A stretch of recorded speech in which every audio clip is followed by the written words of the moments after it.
കുറച്ച് ഉഴുന്നെടുത്ത് ഒന്ന് കുതിരാനിട്ട് അതൊന്ന് കുതിർന്ന് കഴിയുമ്പോൾ അതൊന്ന് അരച്ചെടുത്ത് അതിലേക്ക് കുറച്ച് പച്ചമുളക് കുനുകുന അരിഞ്ഞ് ചേർത്ത് പിന്നെ നമ്മുടെ കറുത്ത കുരുമുളക് എടുത്തൊന്ന് ഇടിച്ച് ചതച്ച് അതും ചേർത്ത് ആവശ്യത്തിന് ഉപ്പ് വിട്ട് പിന്നെ ഒരു സവോള എടുത്ത് കുനുകുന അരിഞ്ഞ് അതും ചേർത്ത് എണ്ണയ്ക്കകത്തോട്ട് ഒന്ന് പൊരിച്ചെടുത്താൽ റെഡിയാവും നമ്മുടെ ഉഴുന്നുവട.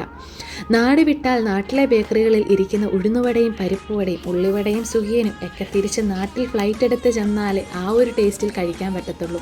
പക്ഷേ വെറുതെ ഇരിക്കുമ്പോൾ ഫ്രീ ആയി കിട്ടിയ ദിവസങ്ങളിൽ ഇതൊന്ന് ഉണ്ടാക്കി നോക്കിയാലോ എന്ന ഞങ്ങളുടെ ആഗ്രഹത്തിൻ്റെ പുറത്ത് ഞങ്ങളുടെ ഫസ്റ്റ് അറ്റംപ്റ്റാണ് ഞങ്ങളുടെ ഈ ഉഴുന്നുവട. ആ ഒരു വട്ടം കിട്ടിയില്ലെങ്കിലും ഞങ്ങളും ഒപ്പിച്ചു ഞങ്ങളുടെ ഉഴുന്നുവടയനെ. അങ്ങനെ അതിൻ്റെ കൂടെ മധുരത്തിന് ഒരു ഇച്ചിരി കൂവപ്പായസമായാലോ. നട്ട്സൊന്നും ഇടാതെ കയ്യിലുണ്ടായിരുന്ന കൂവപ്പൊടിക്കകത്തോട്ട് ആവശ്യത്തിന് വെള്ളവും ചേർത്ത് തേങ്ങയും ഇട്ട് ഇച്ചിരി ഉപ്പും ആവശ്യത്തിന് മധുരവും ഏലക്കാപ്പൊടിയും ഇട്ട് ഒന്ന് ഇളക്കിയെടുത്തു. നമ്മുടെ കൂവപ്പായസവും റെഡി.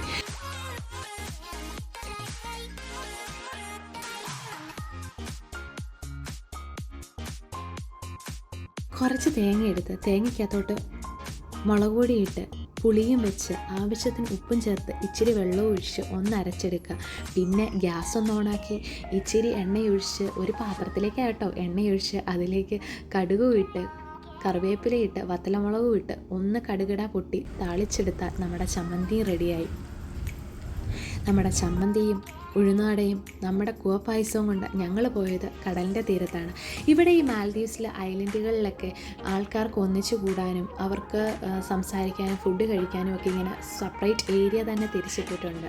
അങ്ങനെ ഇവിടെ ഞങ്ങളുടെ പാർക്കിലേക്ക് ഞങ്ങളുടെ ഓപ്പോസിറ്റി എന്ന് പറയാം, ഇവിടെ ഓരോ ഏരിയയ്ക്കും ഓരോ പേരുകളാണ്. അപ്പോൾ ഇവിടെ ബെഞ്ചും കസേരയൊക്കെ ഉണ്ട്. ഞങ്ങളും അങ്ങനെ ഒരു ഏരിയയിലേക്ക് പോയി ഞങ്ങൾ ഉണ്ടാക്കി വെച്ചിരുന്ന ഫുഡ് എല്ലാവരും കൂടെ ഇരുന്ന് കഴിച്ചു. ഇനി തിരിച്ച് വീണ്ടും സ്കൂളിലേക്കാണ്. അങ്ങനെ അവധിയുടെ 4 ദിവസവും കടന്നുപോയി.